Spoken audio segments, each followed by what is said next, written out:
Hey, welcome to the Tribe Builder podcast, episode number 3. I'm here with a very special guest, Rodrigo.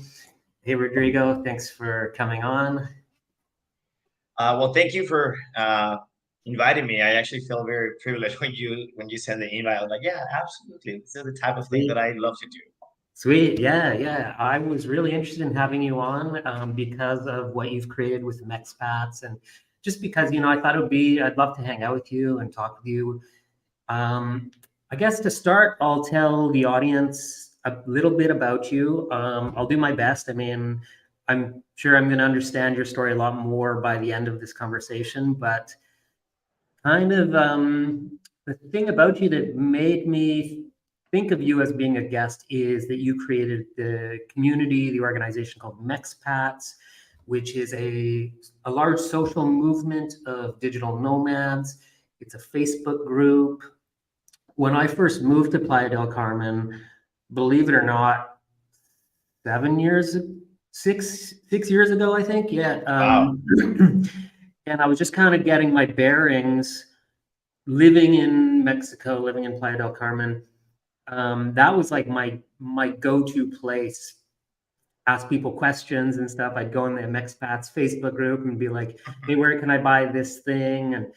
Um, and then over time, I've learned that there's a lot more to it because you do the events. Um, you mentioned the other day, I don't know anything about this, but you're publishing a magazine, I think you said. That's correct. That's correct. And and so this is all super relevant to the Tribe Builder project because, I mean, the essence of what I'm doing is teaching marketing, but it's also about building community, connecting with other human beings, sharing our knowledge, relationships. And so I know you have like a lot to share about that. So that's kind of what gave me the idea to invite you onto the podcast. So maybe you could tell us like a little bit more about Mexpats. Like that's kind of my perspective of it, my understanding, but like how did it get started? I guess would be my first question. Where did it got started? Okay, that's actually. I'm gonna try to make it as fast as possible because this was a very strange transition. I've been in Playa for almost 20 years in total. Like I moved to this place when there was, you know, some tourism and some communities already established here. Besides the local Mexican Mayan communities, there was not many. There was not many people putting attention to Playa del Carmen as a city that is today. So it was a little space for us to escape, and it was packed with the black sheep of the families. Like all those people that couldn't find a spot in the society in a regular space. So in a way, it was a beautiful little spot. But there was a moment where, after almost 11 years of um, experiencing the touristic life, I needed to take a break because, and we will dissect this part. As a Mexican, I encountered a lot of challenges in Playa that I would never imagine, because I was facing for the first time communities that were coming to develop themselves here and stop being actually tourism, the so-called community of the expats, right? So I took a small break. And let me tell you something, Playa, once you experience Playa, it stays inside of you. It gets impregnated in your skin and your heart and your soul. And it's so hard to remove it from your life that no matter where you get to go, there's always this emotion or feeling of trying to go back. So what I experienced here started a little bit of a spark while I was in Mexico City to try to get what I was doing. And the closest thing that I had to have these beautiful multicultural communities that I was experiencing every single day was the Erasmus project for the universities in Mexico, where they get to send all the exchange students for a period of 6 months. And luckily for me, there was a university very close, like 5 minutes away from my house, walking. I apologize. Um, so it was very easy for me to understand what these young students were looking after besides studying in the university. And I spoke to my mom, which I went to visit.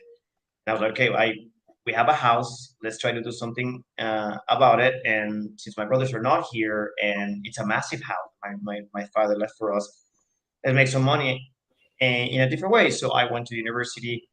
I made a deal with them so they can get us in the listing for houses around the university where these students could stay and live with a Mexican family. So that's how it all really started. We started with three students. My mom already had one of the rooms rented for a doctor, Mexican doctor. We just had to wait for him to go. And then these friends came. They were French and one Australian. And we had a blast. These are people that I still have on my Facebook these days. And it was very interesting to interact with them and understanding their necessities. And with my background in tourism, I started just trying to figure out how to solve the easiest things for them. So we started with three people, and for example, I was teaching them and their friends how to go to a Mexican market and Okay. explaining them, like this is how we do this, and now I'm gonna take you to the subway, and this is how you get to do it. You don't have to be afraid. And it started making some interest in the groups of its students and started growing at the point that we started with 3 bedrooms, as I said, rented, and I ended up renting other houses with much bigger spaces. And by, I'm going to say this, the first year after all that, I had around 33 bedrooms under Wow. my network of students. So I made a very successful little business from one Nice. university. Cool. That's how it all started. So I was making barbecues for them, and then I started making some experiences where I was taking them to San Miguel de Allende, Tasco. I was renting the big buses, and we take them to Acapulco. And since I was already very experienced in all this touristic industry, I was able to lower the cost for everything. So they had an incredible time. I was able to thrive among these groups because I was just learning more, understanding their ideas, and that helped so much for me to be able to thrive with that business. Awesome. That's how it really started. It was at that Yeah. time I called it the culture housing. Culture housing. Okay. And Culture so this housing. was this was out in more like Western Mexico, it sounds like. It was Mexico City. Mexico City. Okay. And then Yeah, you were going Mexico City. out to San Miguel. I went to San Miguel de Allende once and Really Acapulco and awesome places. beautiful And place. Beautiful place. yeah. And so then eventually you came out to Playa del Carmen, and I guess you kind of you continued doing stuff like that out here. Is that kind of how it? Yeah, yeah, yeah. It was a transition because, as I told you, playa stays inside of you. It gets Yes. impregnated in your heart, and it didn't matter how many students I was getting at that time. I still miss the Caribbean Ocean and this interaction, like the way you and I met, for example, in the meetups and all of that. I was missing a lot of that industry of friendship that was more loyal to the one that I was having there. Because obviously they were, Mhm. like students are amazing, but really that's what they are. They're students, and eventually they get to leave. Mhm. So yeah, a few things happened, but all in all, I decided to come back to Playa del Carmen. That was around 2015, Okay. 2000, almost 2016. About a year or two And before I first came out here. sorry, About a year or two before I came out here yeah, in February of 2017. So that yeah, was about a more year or or two. less. Yeah. I Cool. actually remember. I remember a lot of the time when we met because it was actually very fresh for me as well to start managing the Mexpat community Yeah. the way I was doing it. So I came here and I tried to replicate what I was doing in Mexico City with culture housing, but the market is completely different. Mhm. And for me to be able to make something out of it, I needed to adjust and adapt to the new market that I was about to experience. I didn't want to go back to the touristic industry as a regular employee. So I decided to switch the name of the culture housing that I was no longer using in Mexico City to the expat community, and I turned it into Mexpats.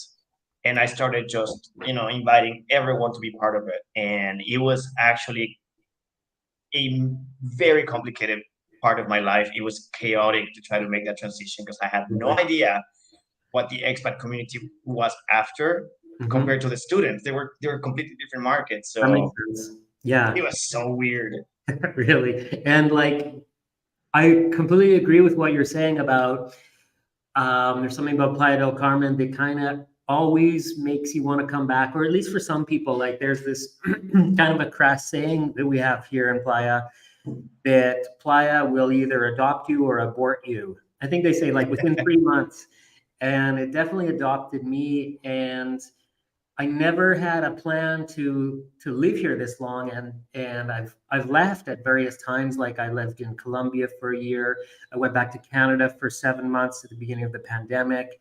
I went back to Canada for 4 months one summer and Guatemala and stuff. But I always come back here, and it's never even really my plan, but it just kind of always happens. And once again, I'm back here as of a few months ago, and I'm actually feeling more connected to this community than ever before. And I feel like in a lot of ways it's more vibrant than ever.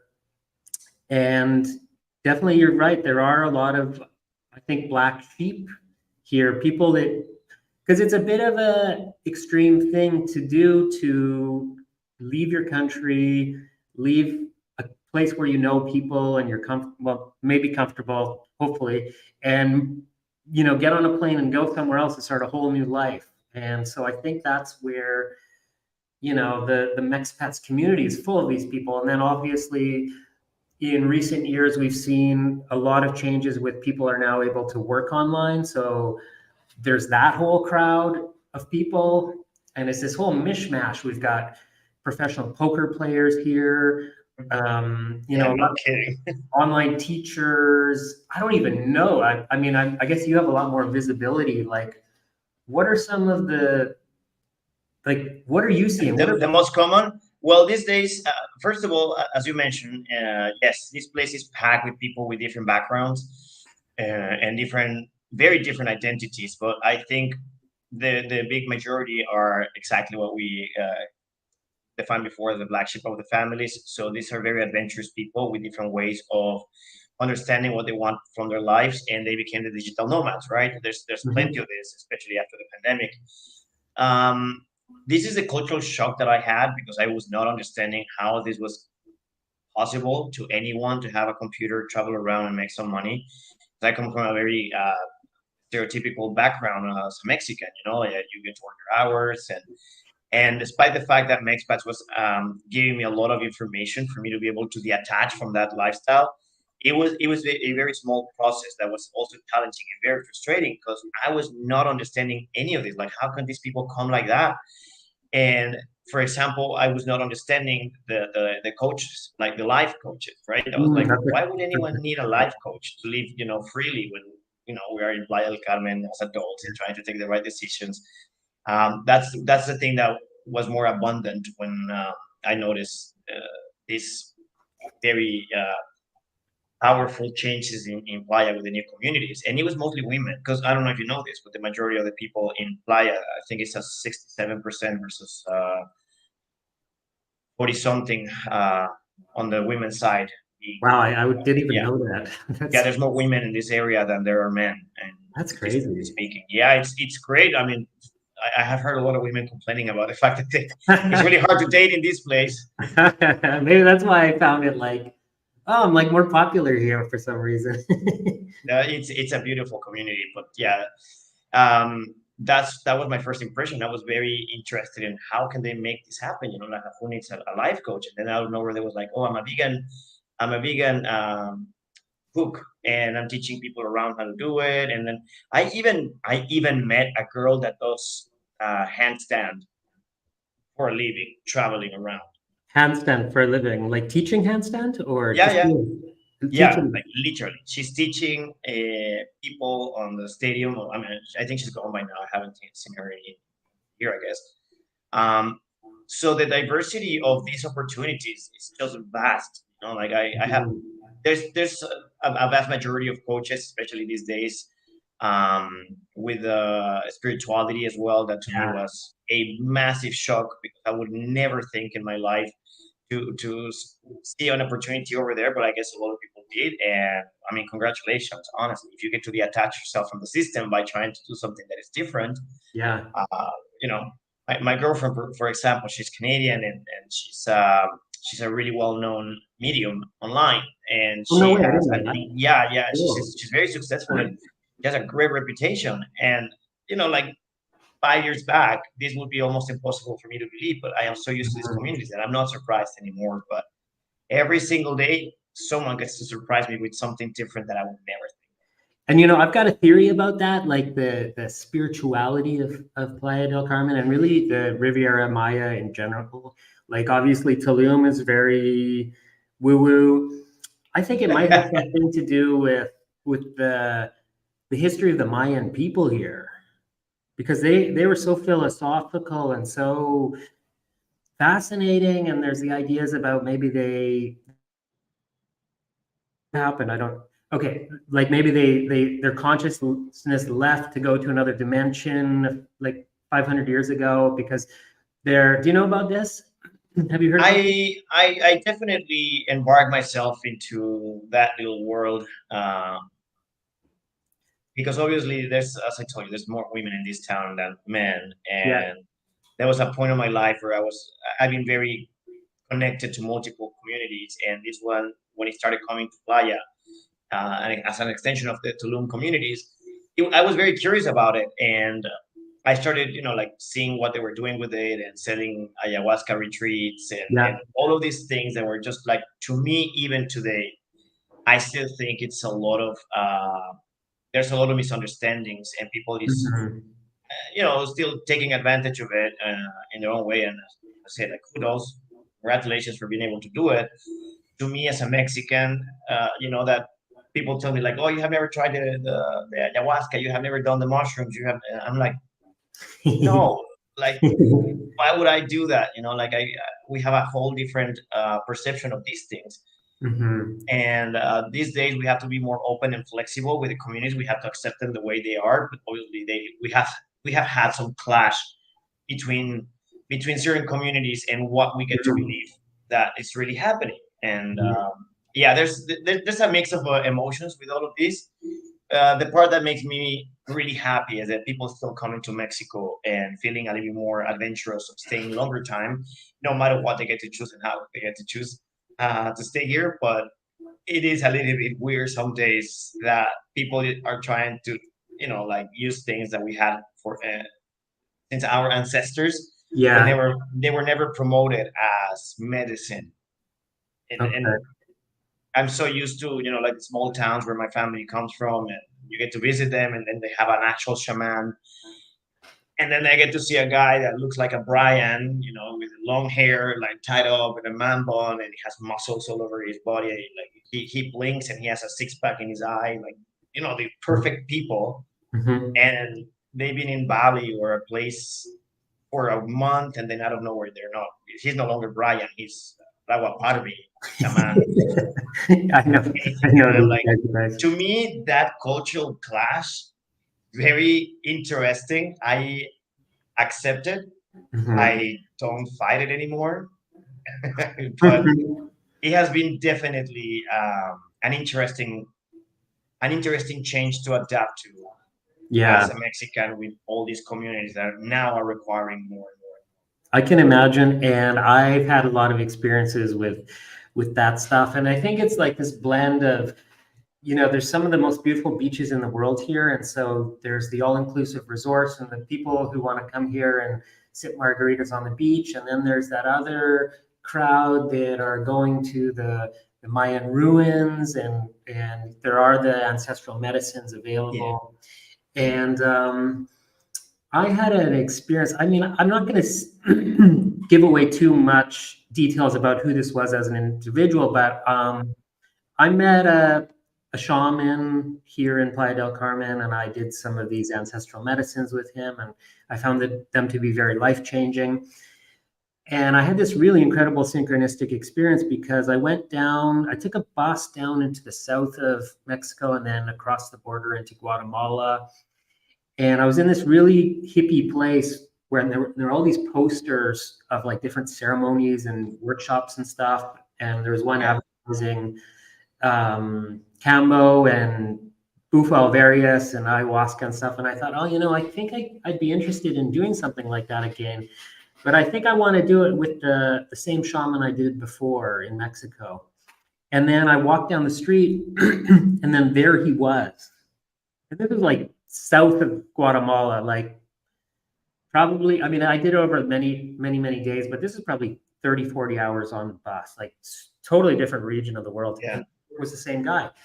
And I ended up doing it again. And I'm not saying everybody should do it or shouldn't do it, but I did um, do these things. I did Bufo various and ayahuasca and stuff like that. It's important to understand that we are not against any of that. On the contrary, we're very happy to see, as I told you, that people are coming here and they're interested in certain things that come from the background of the indigenous um, communities of Mexico, and people are interested in finding better opportunities to heal. Which to Mhm. me, now that I'm older and I get to make an analysis, I think that I also needed to have that space of healing, and I do it in a whole different way. I appeal to my background as a Mexican, and I go to other type of information that is more appealing to me. I also understand why some communities require something stronger to be experiencing in order for them to find certain kind of balance and emotions. Where I think things change a lot is when the abuse of these experiences become the only solution for healing instead of actually doing the rest of the work. Mhm. I have heard people that has told me like, "Oh, it's my third, fourth time that I go and have ayahuasca, and I'm in my ninth before." And I was like, "Well, that's also some sort of addiction." And Mhm. anyone can tell you this, right? It's just the way it's being perceived as a natural medicine. It's better, it's different, but so it's there's a lot of conflict sometimes over there on the abuse of it, because we know that humans per se are very addicted to a lot of different things. It's not to sugar, it's to alcohol or other type of drugs. So I think that where we actually are a little bit in disagreement is how people has exchanged the regular drugs that are already illegal in the world for the natural ones that are seen in a much better way, because obviously it's kind of the new thing. And Mhm. yeah, they're less aggressive, but there's definitely certain kind of addiction over there. And as a Mexican, as much as I get to be flexible and appreciate that, it's also a little bit frightening that that is the only way for the westernized communities to allow themselves to grow or heal. Mhm. And instead of actually doing the work of staying here, understanding the place better, and being part of a community that can allow you to have a whole different lifestyle than the one you're running away. Mhm.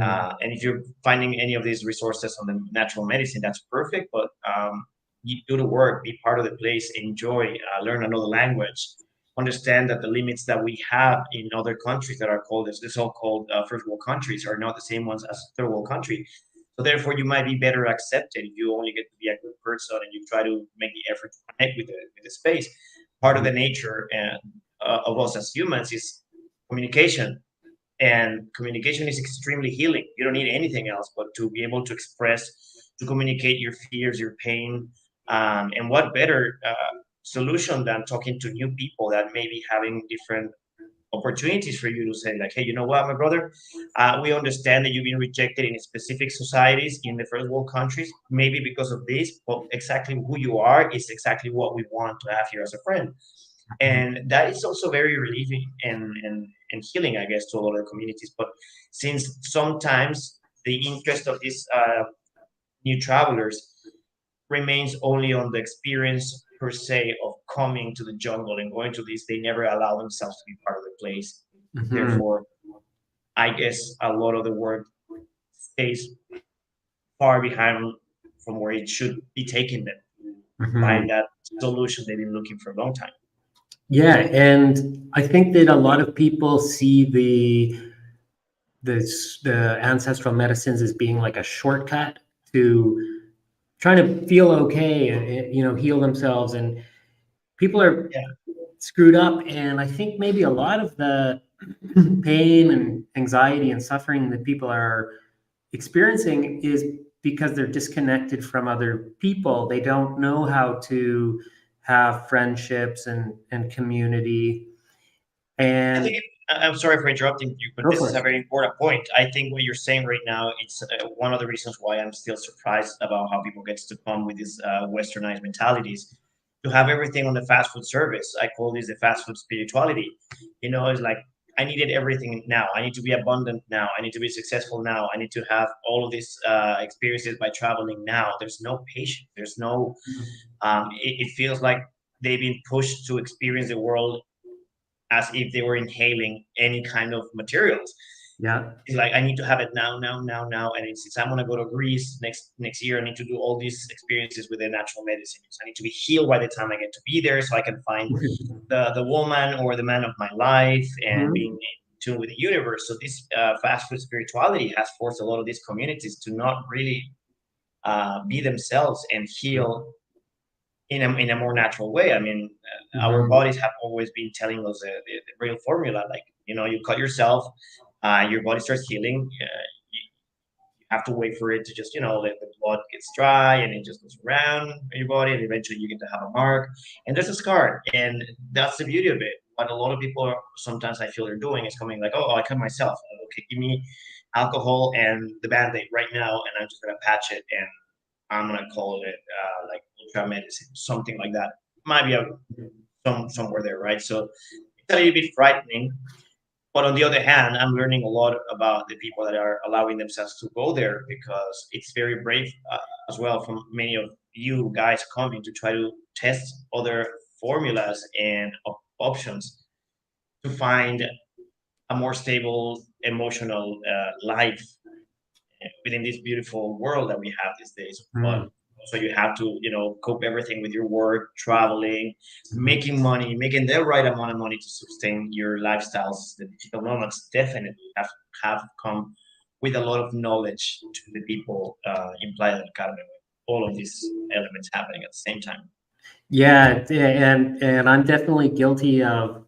I've had moments where I want it all now. I want $1 million, and I want that six pack, and I want that awesome girlfriend, and things take time. And you're reminding me to feel gratitude about the process, and Absolutely.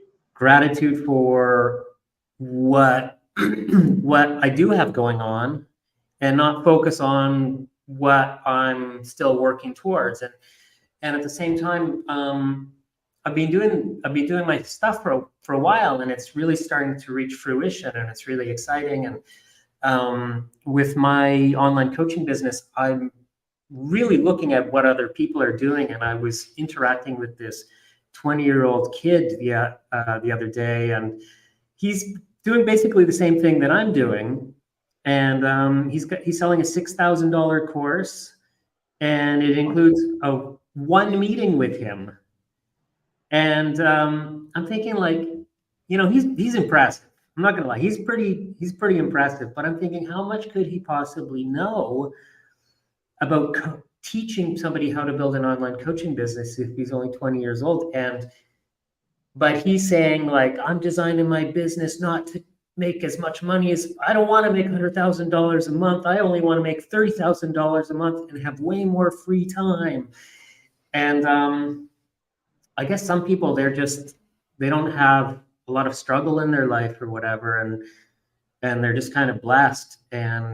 But myself and most people, we go through such a long process, such a long journey in life of ups and downs, and learning lessons, and painful times, but then, when good things happen, it's really sweet, or I guess you can't have the light without the dark, and Absolutely. So this is a very important point to what I was saying before. Like as I told you, Playa was a space for people to come, relax, live a wealthier life, but not maybe economically speaking, because you have very limited options to stay here when there was no internet. Like, I remember we still had to go to internet cafes around the wow. corner, and you had to wait in line for people to let you use a computer. That's how Playa was. When was that? I think it was that around 2003, 2004. Oh, wow. Up to 2006, there was no supermarkets. The little only supermarket that existed was selling still more candles than light bulbs. You can imagine how much it has changed. In like 2004. Yeah, 2004. In a way, that's a long time ago, but in a way, that's because I think about where I was living in a place called Nelson in British Columbia, Canada, and it was the same as it is now, internet and everything. So The development of our homes has been ac- impressive, and especially Playa del Carmen. I mean, these days you can see it's a thriving city. But to my point with all of this, these people used to come and escape to try to get out of that matrix that we've been embarked unwillingly all of our lives. And it seems that what's happening right now is that a lot of the people that are more westernized are bringing the matrix system with them. They mm, believe that they are outside of the system of the matrix because they're capable to make enough money to get out of that system where they get to work from 9 to 5. And the real problem is not how much money you get to make. I'm very happy to see successful people. The problem is how much it matters to you only to reach at that level so you can feel that you are prosperous in life. And I have met beautiful people through the expat community and the digital nomads these days, but I have seen also a lot of sadness in the world coming from the family they come. There's certain kind of elements that I'm feeling that they are very tense about. Like, I need to be successful at 23 because I saw that there was these rich people on TV and they have their cars and they've been traveling all over the world. And instead of actually focusing on the process of living in a beautiful space where you can meet the most outstanding people in the whole world because they get to collide in one single point, they are focused on telling everyone else who they are. And that to me was one of the most challenging situations I ever experienced because there was a lot of interaction was I was making the Mexpats, and I had very successful events. I was very happy. We reach 170 to 200 people per night on the real events, and how we connected.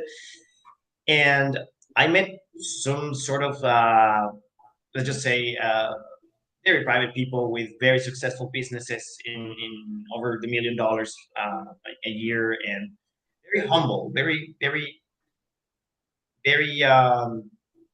grounded, and they have the humbleness to tell you they are vulnerable as well. And but lately I have felt that a lot of people feels like they have to tell us who they are so we can either admire them or try to worship something of what they're doing. Like, I'm only 20, I'm only 30, I'm already in my 30K a month, and that's great, that's fantastic. I literally, I'm very impressed with the technology these days that allows you all this. But again, sometimes I get to see them in their worst moments because if they don't have what they're trying to do, I have seen people bend.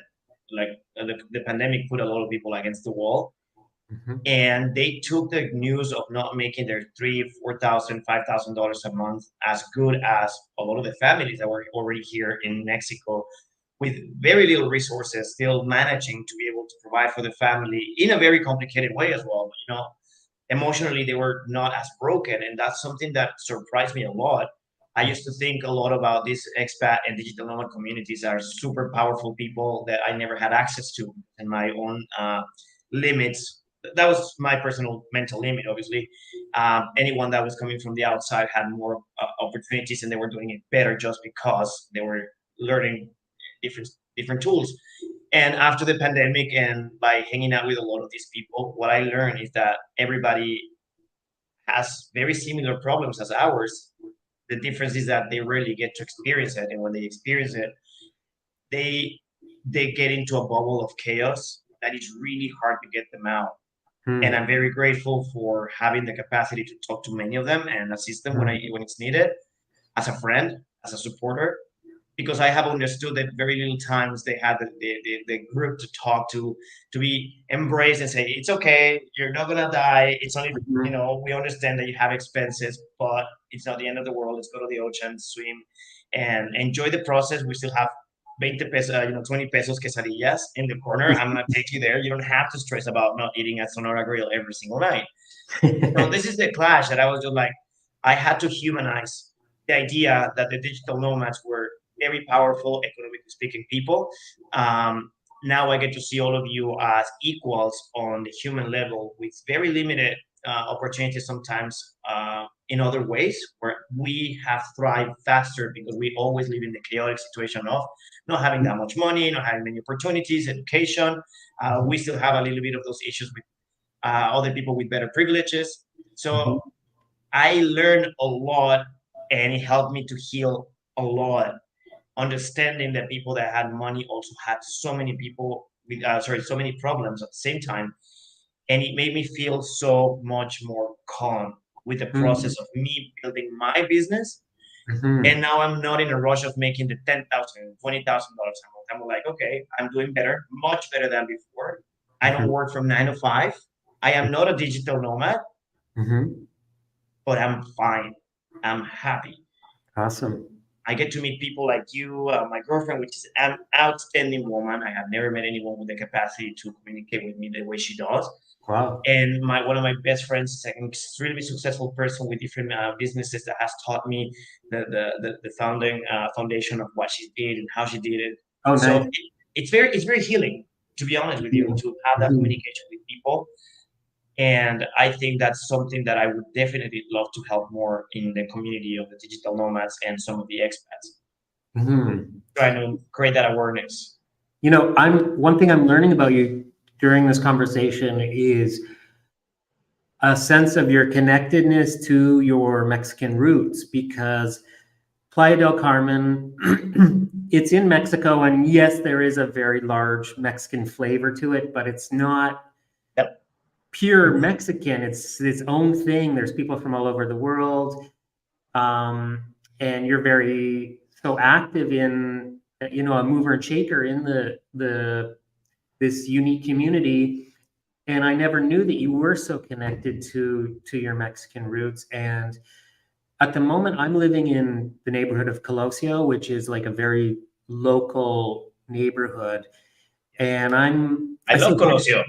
yeah, me too, me too. And so I really have a good feeling about my neighbors. I've only been here for a couple months, and I speak Spanish at an intermediate level, but people like that, it's harder for me to communicate with. So it's a family, couple. They're maybe about 30, and they've got two young kids that are maybe like 3 and 5, and they live in this tiny place. Like they barely have any furniture. I try not to peer in when I walk by, but it's like they Yeah. have so little, but they're very joyful. The kids are very happy, and I'm thinking like would would somebody like that be able to participate in the digital nomad economy that we're a part of? Like of course they theoretically could, but maybe they'd have to start younger or something like that. But there's definitely a gap between what we've got going on, and it's kind of sad in some, not sad because I see the humanity and the joy, and I don't know what he does for a living, the guy. I think he probably works in construction. But so I was in Colombia for a year. I came back in April, and it's a lot less developed there, a lot more poverty, and it was an incredibly rich experience for me to be there. But I had a e-commerce business during that time, and that came to an end. And so, in the last few months, I've started my coaching business, and I have to hustle and grow and learn and network and try things out. And it's a very dynamic time for me. And coming back to Playa, I think is the perfect place because it's so good to be around other people that are doing things, creating things, creating things on the internet or not necessarily on the internet, but kind of like I guess the information-based Mm, economy, probably involving the internet, but it could be creating events and it's such a thriving play or dynamic, thriving place, and it's so important to be around other people that are doing things. It's really hard to like create something just totally isolated, and yeah. so that's why I really appreciate what you do. And I've actually I've become more social in I've recent noticed that. times. Yeah. And it's like, when I think about my life, and any sort of regret or lack, or I mean, I don't have regrets or lack because I've still got time, hopefully, God willing. But I've already done the travel to the exotic places. I've had the expensive wardrobe. I've had the expensive toys, and it's really it's relationships with people that are the areas that I really want to expand and experience the most in life. So yeah, being more social, and the events that you're putting on is like they're amazing for meeting other people that are doing things, and being around other people that are doing things is so inspiring. And there's really something to be said about that idea of like you are a reflection of the five people that you spend the most time with, or that could be applied to just kind of you are a reflection of kind of like the community that you're a part of. So I definitely feel like Playa is the place for me to be at this time in my life, and I'm so excited about what I'm building. And I'm yeah, very proud. I'm very proud of you because I remember the last encounters we had previous to your arrival. This time, you were in a different spot in your life, and one of the process of actually allowing yourself to be yourself is going after everything they told you you couldn't, or it was like nonsense. Like, and that's a beautiful thing to do. Something to applaud to everyone. Is like, hey, you want to start a podcast? Start a podcast. There's no one, holding you back. I have like only 3 people following me. It doesn't matter. Maybe yeah. those 3 people can change your life, or you can change the life of these people. It Mhm. doesn't really matter what you get to do. And definitely, Playa is giving a lot of people that space to grow as the people they actually were meant to be and not what they were supposed to be, based on the society standards. I mean, look at us. We go out. I talk to people that owns millions of dollars in properties all around the world, and we're having a beer on the 38th Street with sandals on and shorts, and we haven't, like like business negotiations sometimes. But luckily, I was able to have, a communication level with these people where they seem to be interested in what I have to say about the space. And this would be very complicated for me to do it in Mexico City because I have to fulfill that standard of the businessman with the suitcase and the suit and talking business and contracts and very legal. And I think what Playa really does to people is they allow their humanity to explode at its maximum Mm. if they really appeal to let it out without any boundaries. Wow. And I have seen people turning into the best versions when they allow themselves to, like just let go, be free. Wow. And it's beautiful. I was one of the things that I kept in my mind since I was very young, in my early 20s. I heard a friend of mine that had a factory of powder, baby powder, Okay. and they were a very successful family. It was a family business, and he told me one day, um, the day you get to make money while you're sleeping, you're actually a successful person, right? And I was just like, Mhm. damn, how does that even happen? Mhm. How can anyone make that amount of money? Because in this system that we have been forced to be as Mexicans, there's only one way to make money. Mhm.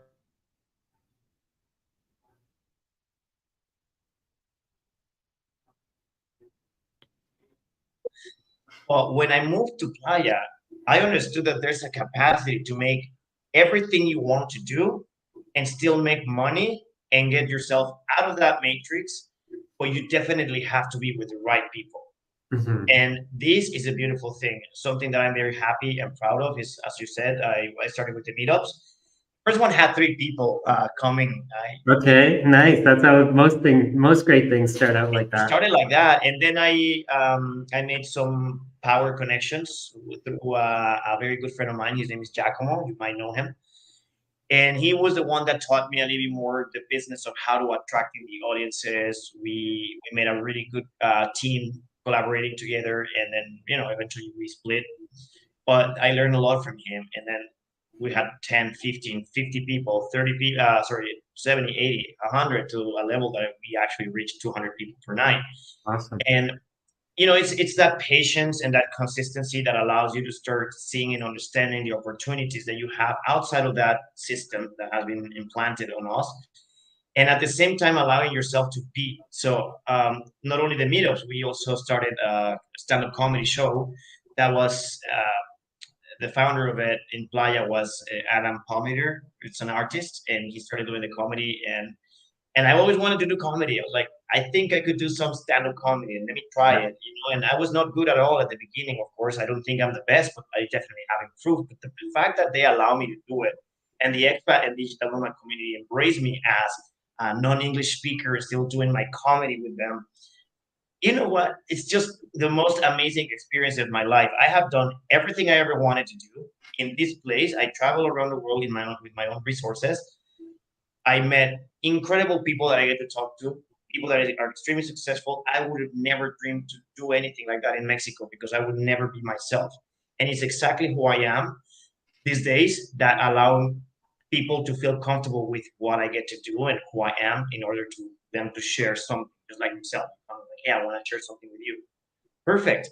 And that's because I allow myself to not complain about not being successful economically speaking, successfully enough. I still get to talk to you. I get to save my money when I get to have, a couple of beers with friends that have a lot more money. So you definitely try to do things in Playa. And if you allow yourself to be that person, everything else just like moves in a very nice, constant flow of positive experiences. I I agree. think That's that's where we great. get to go with this. Playa is exactly that. Yeah. So that event that you were describing where you had the three people show up, when was that? I'm gonna say 2015. Okay. Like, because you were doing stuff with the students and all that before, but that was kind of the first of this type of event of, I guess you would say the Mexpat meetups, right? In Mexico City, they were called the culture housing, and I was doing it every Mhm. Friday. People was coming to my house, and I was just making hamburgers on the grill and Mhm. buying a lot of beer so they can buy the beer directly from me in the house. So Mhm. it was an interesting situation. And as I moved here, the meetups became a source of information that I never thought I was going to have because people were coming to me, they wanted to meet me, and they were asking me, "Hey, do you know a person that does this? Hey, I need a doctor, I need that." Mhm. And I was just there, just like being myself. I'm like, yeah, of course, I've been here for so long. I know pretty much everyone in this town. I grew up with them. Mhm. I've seen the doctor partying in LSD in the cave of the Alush when it used to be a rave cave before it was a restaurant. Of Wow. course, I have a very vast network of people. I've been here for almost 20 years, Yeah. and it made sense to make it a business. Just turn it into, hey, you know what? I'm gonna put one and one together and make some commission out of that. And we have now a very thriving network with 22,000 users Wow. that allow me to have a very normal life Mhm. without having to, dive into this 9 to 5 system. Yeah. Yeah. I'll be walking around town and I'll see you, on some terrace. Oh, there's Buddy. And yeah, I can tell you've got freedom of time and yeah, it looks great. And Enjoying my life. I'm definitely enjoying my life, and I believe that the last time I saw you, I mean, I saw your post on Instagram as well, previous to the podcast.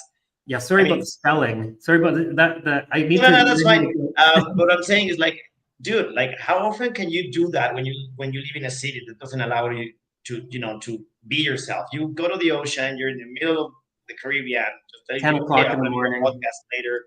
You're living your best life. You're having great friends, people that is looking after you. So this is the place where people can come and start forgetting about that pressure that the rest of that first of all that they have built for themselves. Yeah. Like this kid that you're telling, like, oh, he has to make $30,000. Well, I mean, it's okay, but you're only 20 years old. You also are supposed to fail. You are also supposed to experience other type of things, and if Yeah. it happens, it's all good.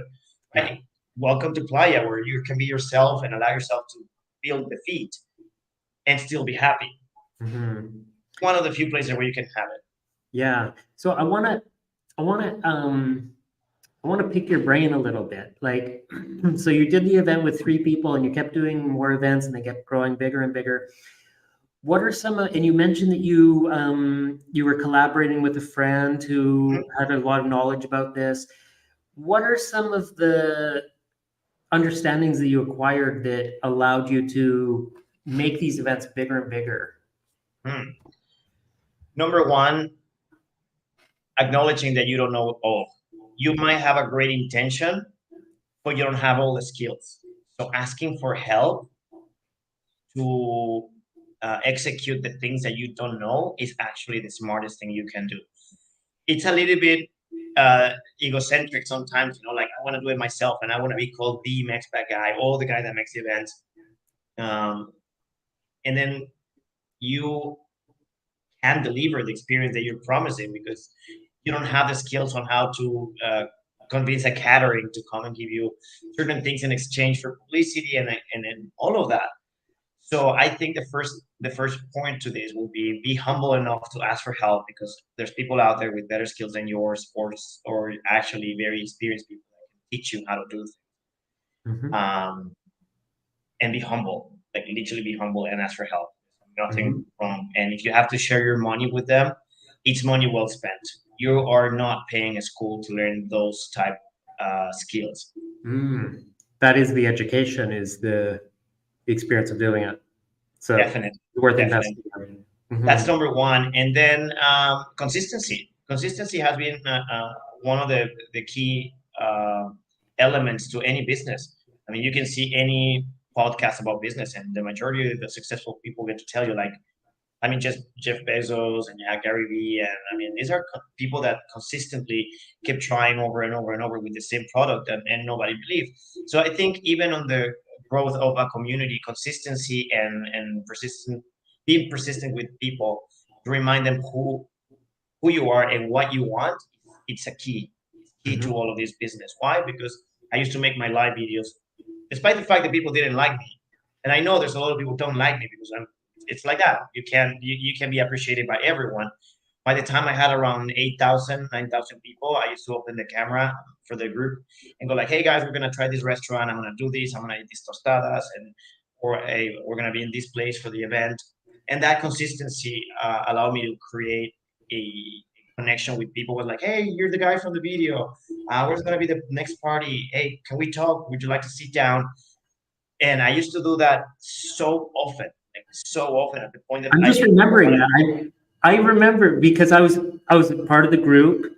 Yeah. I might have been introduced to you in passing, but I knew about you, and I remember seeing you put the videos in the groups. And this was, gosh, I've evolved so much because now here I am posting videos on the internet. But back then, 6 years ago, 5 years ago, or whatever, I was a million miles away from being in a state of mind where I would ever do something like that. But I remember, yeah, you would go live on the group, and I guess as you built up the online community, there was more and more of an audience, and then you could let everybody know about the in-person events, right? And then Yeah. they just kind of would feed each other, I imagine, is kind of how it worked, right? But it was pretty much with everything, because I get to identify. So now the formula that I think was the most successful was understanding the problems of the community that I, as a Mexican, never would, experience. So I was, for example, something that I was very happy the first time it happened. I was, I make my little questionnaires and the polls on Facebook, and I was like, hey guys, only for men. What is the biggest issue you have in Playa del Carmen that has nothing to do with women or money? What will be your biggest challenge or problem? And Well, they will just fill in the form. And okay. one of the the surveys actually was very fun because I think out of a couple hundred people, the men replied, trimming my beard, cutting my hair with someone that I can trust. Oh yeah. And it made me laugh because obviously I have no facial hair. I'm Mexican sometimes. If it grows like three of them like that. So to me, that That was never never an occurred to issue. me, but I would have never thought about that ever in my life. yeah, So, because there's a million uh, barbers here. yeah, but at that time, you had to go to Colosio, and there was this stigma: oh, these places are dangerous. How far should I go after the 30th Avenue that you know very well? Like there was Yeah, this stigma. Playa could be dangerous in some areas. yeah. So If you what want I to get did outside of was Central. to put an event together where I still in the page. We invited the most successful and well-known barbershops so they can come and cut and trim the beard of the guys attending to the party for free. So Wow. we invited Heineken. Heineken's were our sponsors at that time, and we also invited some tattoo artists so people could feel a little more comfortable as well about asking prices and where they were Cool. located. and it was an absolute success. People was Yeah. asking me very often, like, "Hey, where are you gonna do it again? This was great. This was fantastic." And you had to do more with the communication that we had as an admin and the community participating. And I did it several times. Like, who wants to go to a catamaran, and what will be the things that you want to see? Well, we don't want to do the typical catamaran, or we want to do that, and that's how I started with the getaways. And instead of going to the ruins, I was taking people to, my own pub crawls in Tulum, the way I would have done that as a Mexican without having to Whoa. spend that much money. And the prices were always available. So I used to do my own pub crawl for 400 pesos, making sure that you were coming back safe and sound, Playa del Carmen, after experiencing a very important, nice life in Tulum without spending that much money and without the risk of staying there overnight and paying insane amount of money just for a room.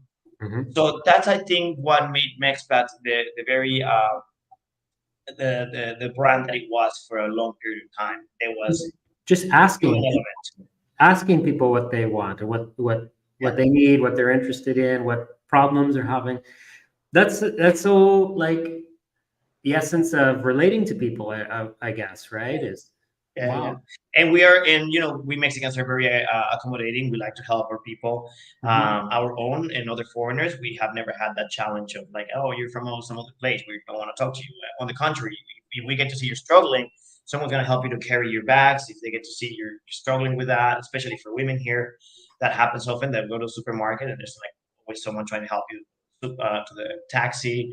The Mexicans are very accommodating like that. So that as a human element applied to the community when we were talking to thousands of people, um, created a very good synergy between the community and myself. And it was one of the most incredible times that I experienced in my life, being the source of information, the source of uh, let's just say curiosity of people to come and ask how to put their money in a business, in a bar, and they had the trust. There was an element of trust, and it Hmm. was just glorious to sit down in a place. People will recognize me and say, "Hey, you're the Mexpat guy. Can I Hmm. have a beer Yeah. with you?" It's like, "Yeah, absolutely, let's just talk." Yeah. Till these days, I have very good friends from those days when I had Mexpats at its max, just very very very very active. Yeah. But everything goes to an end, right? Little Okay. by little. Oh, okay. So things are different now than at that era of expats. Yeah, I mean, I think this happens to everyone. Okay. Um, I'm I truly believe that a business without intention has no direction. Hmm. But sometimes, even if you have the intention to make something continuously happening and being as successful as it is, the life is, as you know, very powerful and tells you that was enough for you to go to this specific part of life. Now you're ready for the next level, and therefore this has to be used in another way. So find other ways to communicate with people that are more effective, because the expats and the digital nomads are completely different markets, and the digital nomads are way more prosperous than the expats. The expats are like communities in their 40s, 50s, 60s, and they are little by little getting extinguished. Like Mm. these Okay. days, rarely someone calls themselves expats, True. right? True. Yeah. Yeah. So, I mean, people our age are identifying themselves as something different. They're digital nomads. Yeah. That's how I actually built the Digital Nomad Crew group as well, which is the little brother of the Mexpats page. Okay. And that's that. They help each other a lot for Yeah. the purposes that we have. But nowadays, it's also very important to acknowledge that a lot of the digital nomads don't want to call themselves digital nomads. There is certain kind of like, this is going to sound wrong, but I swear to God, I do it with the best of intentions. There's a little bit of an egocentric uh, spark in many digital nomads, and they want to be their own person Hmm. by trying to label themselves as something different. They don't want to, land in that pocket of like, we are all digital nomads. Now I get to know a lot of people that are like, no, I'm not Yeah. a digital nomad. I'm a I solo female entrepreneur, or they I'm call not sure themselves. I love the phrase digital nomad to describe myself. Like I'll use it from time to time because it's a shorthand way of Yeah, describing I make my living on the internet. I live in Latin America. I move around. I take my work with me when I'm on my laptop, but there's something there's something about it that gives me mixed feelings about it, and part of me wants to reject it for some reason. But it is, but basically, I am that, and it definitely does describe me better than an expat, because an expat is almost like maybe Absolutely. somebody who's retired already or something like that. I don't even Absolutely. know. But So in the end, I think that calling yourself and identify yourself as a digital nomad for other communities to be able to understand faster, better, is actually the right path. yeah, As I was telling you before, there is this necessity of people telling you like, oh, I am this person and I do this. And you're talking to a person like your neighbors. So you're describing your neighbors having a very humble life, which is great. I bet that you're not the type of person telling this man like, hey, I make $1 trillion a month by working on the computer when your world and his world are not at the same level. This man probably doesn't even know how to like make a control copy paste. yeah, he may not have an email account. So things like that, and this is the part where I sometimes I get a little bit like frustrated with some people because it's more and more and more and more often they come and they try to um, impose that label of I am not a digital nomad, and they're trying to explain that to communities that they don't even care. That some people are like, yeah, sir, it's 20 pesos for your Coke. Thank you. Like, Yeah. you don't have to go and brag about all that. Just let the people understand that the development of Playa has been very accelerated. And first we had expats, now have digital nomads. To not feel threatened or abused if anyone identifies you as a digital nomad, because no one is, supposed to know who you are and why you're coming here. I mean, your Yeah. mom may know, your dad may know, but no one has the obligation to know who you are. So come with that humbleness so we can adapt you and adopt you and, be part of this society. So Mhm. when I understood all this, I started being a little more strict with who I am and what I want to express. Mhm. And I decided to pay less attention to the expat and the digital nomad community as communities, because there's only one thing that I believe that everybody becomes once they are in playa, either short or long term, and that is playenses. Playenses. That's what people, Call themselves here. citizens of Playa are. Yeah, Playenses. playenses. I don't think I've heard that. Playenses. Am I saying it But it right? definitely applies to you as well, because I mean, you said it yourself previous to this conversation. You were just like, yeah, I identify with this place. It's kind of my home base. I come and go. I always travel everywhere, but I come back here. That's because Playa has created an impact in you. So therefore, you always come here. Like many of my friends right now, I have plenty of friends traveling because this is a low season, but they always come back. And I tell them, you are Playense, whether you like it or not. You can be a digital nomad, you can be a Yeah. solo female travel entrepreneur or a business traveler, whatever you want to call yourself. But when you are here, you all become part of us in a different way. There's people that don't want to be part of this place. Of course, I understand that. But everybody becomes, for a period of time, a Playense. And that's where I got this idea of developing the magazine instead, Mhm. because we don't know what you as first of all communities are going to call yourselves in the next decade. You're going to find another label Yeah. with the technology that is super accelerated these days. We don't know, but everybody's going to be in Mexico and Playa del Carmen, and we can identify you as a person in Playa as a playense. So I was like, okay, you know what, let's just help now the people that actually wants to be here and stay in this place, and let us help them to find the main information that they require without having the struggle of going through the WhatsApp groups that these days are chaotic, Mhm. or having to scroll over Facebook groups with thousands of people that are insulting each other sometimes. They're having very avid misunderstandings, and which is really fun still, because I every now and then I go back to the Mexpats and I check the Yeah. complaints. Today, this morning, I was reading this complaint about a guy, Jerry something, and he's like, are there any laws that can we can find Mexican dog owners because the dogs are barking too much? I'm like, no. I mean, first of all, no. First of all, no. And why would you? And why would you like to be that severe? Like go and confront them and tell them, hey, your dog is a pain in the ass. They might Um, be in the wrong place. They say don't want that to like, go to San Cristobal de las Casas oh, because Because not only is there dogs barking everywhere, there's fireworks going off every 2 seconds everywhere. Part of the culture of a lot of these people. I disagree with a lot of these things. I don't like to have dogs on the rooftop of the houses barking to my dogs when I walk. My dogs barely. You've seen my dog. They barely get to make any Yeah, noise. there's something when they're on the rooftop, they get like extra aggressive for some reason. I don't know why. I think they're protecting their houses. You know, they're Yeah, very but if they're in the yard, you know, they're friendlier. they'll bark maybe 50%.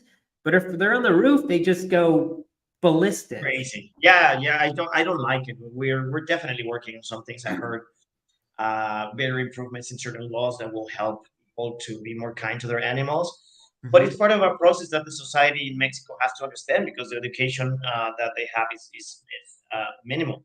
Mhm. So that's the part that is really hard for people to understand. Like, okay, so let me try to find a way to let you know why you can't find a dog owner with very like low possibilities to have better understanding of your standards of life uh, through this. Okay, this is the WhatsApp Playa magazine, and we're gonna start little by little adding information. We want to start small Mhm. so people can find business that we consider to be the first contacts that people should have. We're making a little bit of a hybrid of a guide, and the rest of the editorial part is gonna come with pictures of artists of Playa, trying to create that conscience of, hey, you want to go and make a beach cleanup since you really love it here. Maybe you can help by adapting your lifestyle every now and then on giving something back by going to this beach cleanup or support this art night or support the jazz night or support the comedians. So it's more like let's try to put the information that I had for so many years on Mexpats, but more available month to month, and trying to make the businesses that are not on the eye directly from the community uh, at the palm of their hand. Because obviously there's many businesses that get to be lost on the Fifth Avenue on the other streets, their Yeah. parallel streets. Yeah. And I think it would be a perfect combination of elements that will allow people to come see the maps, check where they are, what's the recommendation of the month for these. I'm having a little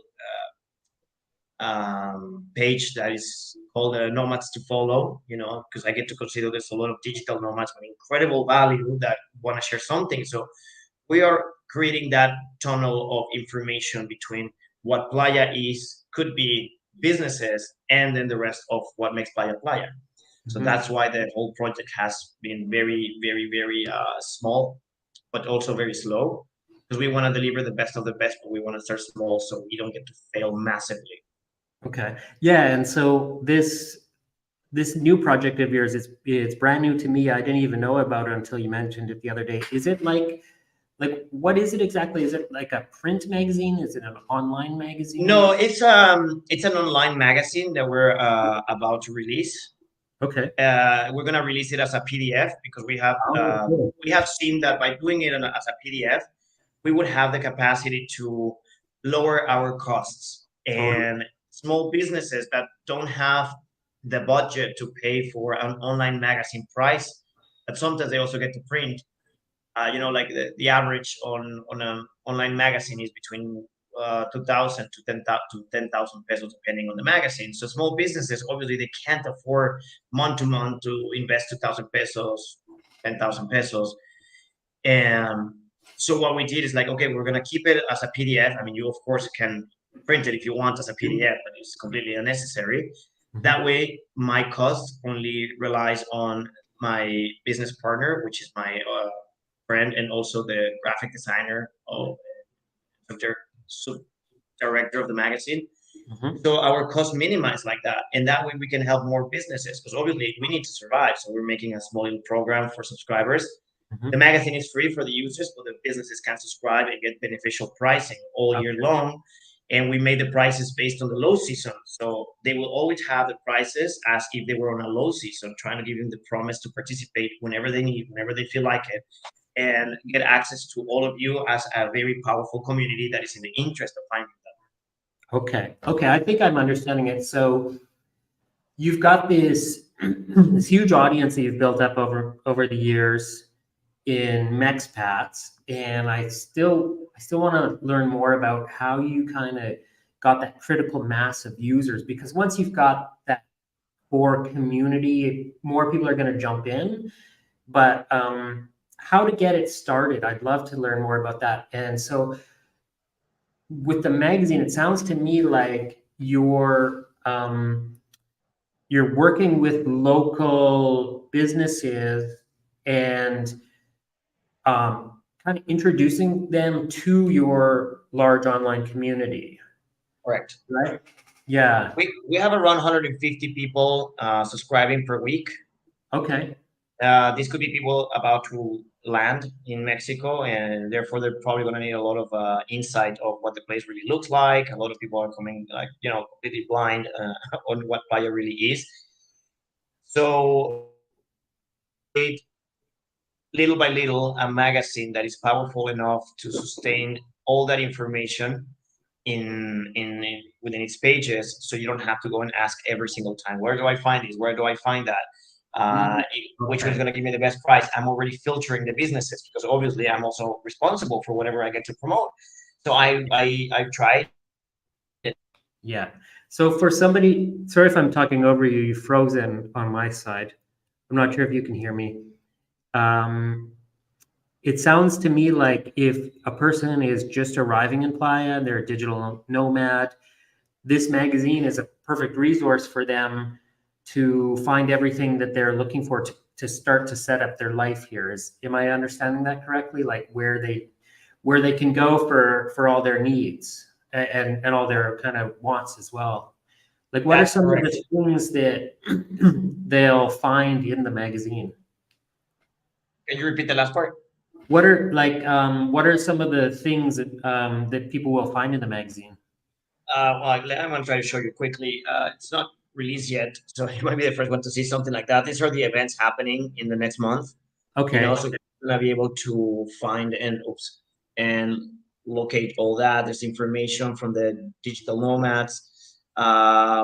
This is a program where they go and make the beach cleanups, and they use all Okay. these cigarettes to make art with it. So the idea is to make that approach of, don't lose that much time trying to figure it out. The magazine, which is interactive, will little by little, as we grow, or it's going to be redirectioning to the right um, answers to all of your questions. Like, how do I find a cleaning lady? We're going to try to Yeah. have a network of people that is already working in a professional level, so you can call them directly, right? And the business gets obviously to be promoted with us, and they have a differential pricing or different things. For example, my one of my very good friends, he rents cars for all the digital nomads so they can travel around the Via Maya, and he's giving us a very differential price when it comes to the deposit for the car. Instead of actually paying the 3,000-4,000 pesos as a deposit, they get to pay 2,000 because you are a subscriber of the WhatsApp Playa magazine. So that gives you a little bit of the possibilities of having to not have to filter in with bad experiences everything, because we already did. We already know. We have Yeah. certain agreements that force these businesses to remain loyal to our clients as well, because they both are our clients, Mhm. as a business paying the monthly fee to be part of it, as all of you using the magazine, trying to find the resources that you require to live here. Yeah. Um, as I said, the first issue might be a little bit short on the things that we want to give. That way, we can learn how to do it better the next one, and then implement different things, more technology, Just like everything, better just and like better with everything. your events. Yeah, Yeah. you can navigate through the PDF now. It's a click. You can click directly on buttons if you want to go see Interactive. those. It sounds It's great. interactive, Yeah. and it's very available. So that's where we're heading, because obviously, if it's in our network, you're going to be very interested in going to more cultural events, which we've Yeah. been trying to promote. But when you get to go out to a Facebook group, you get to find hundreds of events happening the same day in our similar. It's an electronic event, salsa, bachata, kizomba, and it's like happening constantly. When you get to have a TEDx like the one is about to happen, or the fuck up nights, which are also very interesting nights to talk for entrepreneurs, you don't find it, because the information gets lost in all that ocean of information of everything that's been shared on these groups without any kind of guidance. So this is Hmm. what we want to do with the magazine: find the best of the best for people to tell me, like, hey, you know what? I went to that event and it was absolutely enjoyable, and So I it's had a great curated time. information. Yeah, Great, cool. And it's funny you mentioned as an example how to find a cleaning lady, because that's literally the last thing I posted in the Mexpats group about 5, 6 weeks ago. And hey, anybody know a cleaning lady? Because I had some in the past, and then I was gone for like a year, and I had this funny interaction. Somebody recommended this amazing woman from Venezuela. It was such a blessing because I moved. Maria, Yes. she So does so much. yeah. We're friends. And I recommended her to my network of digital nomads, and she's been working for all of my friends. oh, that's so funny. Yeah. She's We amazing. found her. We found her in the through a friend of mine. Her daughter is friends with my ex roommate, and she was in need of work after the pandemic, and she got into our house once, and she was an adorable person. I was Yep. like, yeah, let's start Totally. working, and she's fantastic. I love her. I She's love her. I love amazing. And like, because I'm subletting for my friend here in Colosio. That's the bizarre background that I'm. You can see Shiva in the background. My buddy's he's a her. character. Um, it was super dusty in this house, and so I definitely needed like a professional to come and clean it. And she shows up with a vacuum cleaner. I'd never seen a vacuum cleaner in my life in Mexico. It's like because it's like they don't. There's not rugs here. Like people's houses are clean and stuff. Like, but Yeah. just vacuum cleaners are not really a part of it. She shows up with a vacuum because there's like dust on the ceilings. Yeah, all the spider webs and all of that you have to reach manually. Yeah, and it was so amazing. So she like, so yeah, she was great. Anyway, the last thing I want to ask you about is, and I don't expect you to give away all the secret sauce, but like having this huge Facebook group, I think you said what, 22,000 members? There's 11,000 on the Mexpats. There's if I'm correct, we should have around 9,000 right now on the digital nomad crew, and I have another 8,000 in Merida as the Mexpats Merida. Oh, amazing. And you know, the Yeah, because second, we're expanding. I mean, the idea, as I told you, a business without intention has no direction, and the intention yeah, has always been connecting people all over the area. If we get to expand the way we want, you're gonna be able to have the same resource in Tulum or Bacalar or Puerto Morelos or Cancun. Maybe not Cancun, but like our idea is to be able to have a brand that gets to be recognized all over. So when you get to choose to say like, okay, I'm gonna test something different. I want to go to Bacalar for 2 3 yeah, months and test it. Instead of actually starting from zero, you can try to access to our network when we get to have it over there already running, very and cool. yeah, and start again from the community that we are creating over there through the magazine. Yeah. But yeah, it's a big project. And by the way, yeah, the digital nomads have 7,300 plus And twelve thousand. I'm gonna ask you about that afterwards, and I'm gonna include the link to that in the description for this because I'm actually not a member of that group, and I want to Oh, be. I see. Yeah. So what I want to ask you to close, and I don't expect you to give away all the secret sauce, but for my audience and myself, um, creating a Facebook group is such a powerful move, and I see all the cool creative things that you're doing, and really the sky's the limit. Events and all these other things you can do once you've got that audience. And maybe for me and my audience, we're offering online courses and stuff like that. And once you've got that congregation of people, so much is possible. So what's your advice for creating a new Facebook group like from scratch? How do you get that kind of initial buzz and that early coming together of people so that it does become an active community? And then I imagine once it gets to a certain size, it just kind of it's got momentum, right? But how do you get it going in the beginning? This is gonna be a tough one, but you have to lose all kind of fear of people saying something about you testing things. Having people to join your communities out of the blue is very hard. In my case, the way I did it it was very natural because obviously I was looking for the word expat to be already my hook for people to come and find something they were already trying to look for. I just branded it, right? So I think that what really made the community once I was creating that little hook for people to come, which was the name and the branding, and it looked amazing. I worked from day one. I worked on the branding. It didn't matter if it was the best one, but I still work on it. Mexpat always had its logo. It has everything that it was needed as if it was a running business because I had to believe it was going to be a business. I knew it was working as a cultural housing at the beginning. So therefore, I have to believe that this business was a real business. So I worked from the beginning: business plan, logo, attention, direction. What do I want from this? And once I get to access to this, what am I going to do? So one of the things that I did was to access someone else's network, and I sent directly links for people to join. It was like a different expat community for more interactive people. Come and join the events. Come and do that. And little by little, I started with 10 a week, and I was always just very excited to just welcome them because Facebook gives you that option of like welcome your new members. And I was just adding a little picture of me and my dog welcoming them, or I started then downloading the memes and stuff that were more into the expat community, which were funny. So I think that created a lot of attention. It was different from the beginning. There's around 10 to 15 different pages of expats in Playa del Carmen that are way more successful in numbers than mine, but none of them were able to do what I did, which was creating a real life community.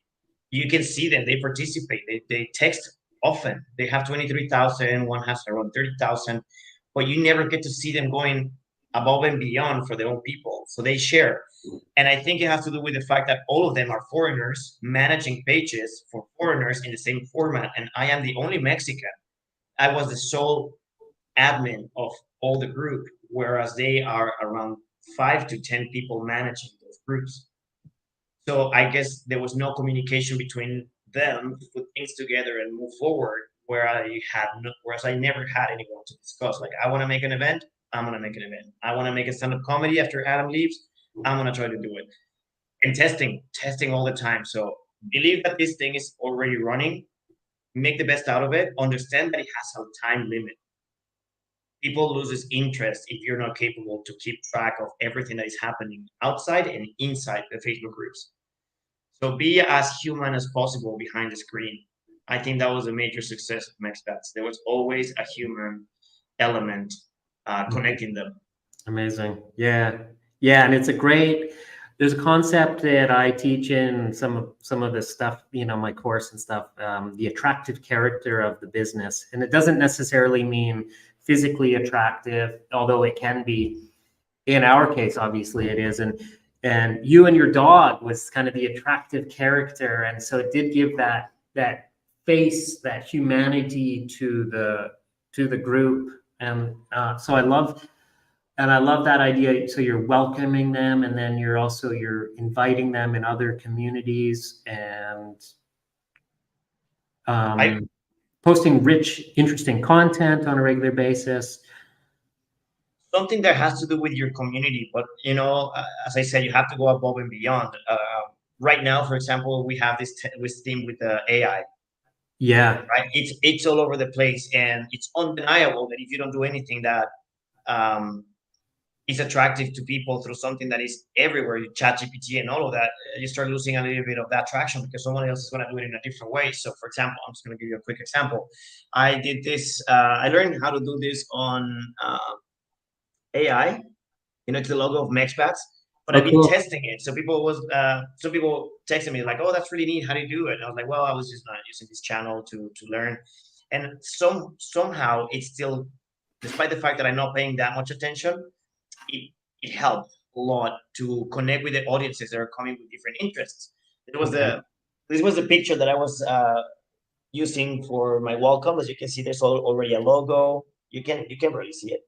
There's I already a can see logo. Rodrigo and Luke, and we are the admins, and it comes with a welcome. it. You're the two admins. That's cool. Yeah, we're the two admins of Mexpats. So people feel that they are talking to someone that is actually there reply. There was a point where I received a lot of calls during the night because there was a crisis uh, in Playa a while back, and I used to give the service to help people to translate at the police station. Oh, wow. So I was going for them 2, 3 in the morning. Some of the experiences were not that good for them, obviously, Yeah. and I had to pull back from that because I was not enjoying it. And as much money as you can make out of someone else's necessity, it was not my best time. So it was like, okay, there's some limits to what I can do, what I want to do, and how I Mhm. want to help. So instead of going myself now, I haven't done it in a while, but I post links to lawyers that are available 24/7 that speak English. I think I Yeah. should do that again because it's very important. But Yeah. yeah, I think it's the human factor. How much you want to deliver to the people that is starting to believe in you, or you want them to believe in you. Amazing. And it's a connection. It's a one-on-one. It doesn't matter if they're 100 or 2,000 or 22,000. You have to talk to them as they were your best friends all the time Yeah. because that's how they feel. Awesome. Amazing. Great. I love it. I think that's a great note to end on. Except I want to, anything else you want to share with the audience about maybe where we can get more information about the magazine. I'll post the links to the groups, obviously, in the description of this Thank video. you. Anything else you want to share with the audience? Well, there's something I would like to tell people. I know there's a lot of stigmas about what Mexico is, and there's dangerous country that is actually now starting to become a much better space for foreigners to come and live and invest. We are definitely experiencing this beautiful change in Mexico. So I think I would like to invite people to come and open the opportunity for them to approach communities like mine so they can feel even more uh, safe by coming here and interacting with people because they're coming by themselves. It's very important because we understand that loneliness is kind of a bad experience. But just come, enjoy, look for the right people. Make sure that you don't overdo anything while you're here because everything gets to be a little available. Mhm. And other than that, I think it's a very important time to start acknowledging Playa as a business space. Yeah. That if it doesn't really happen physically here, because not everybody's investing in opening a bar or something, we're definitely seeing people that are investing in projects that are online and that will be developed here through Mhm. Mexican engineers and stuff like that. So start losing the fear of coming to find new ways to make things happen because this is literally a new opportunity for people. And last but not least, whenever you get to come, whenever you get to go to someone's country, know that at least in Mexico, everybody's welcome. But before you get to come in our house, we're going to ask you to remove your shoes. Mm. So leave all those bad problems, racism, privileges at the door Mhm. because you're about to experience a whole different level of kindness and humanity if you get to find the right groups of people and Yeah. some local. Yeah. Amazing. Okay, Rodrigo, thank you so much for being on the podcast. It was an You, awesome conversation. I learned a lot about you and building community. And so, yeah, thank you so much. And let's do it again one day in the future. anytime, man. Okay, man. Thank Ciao. you. Ciao.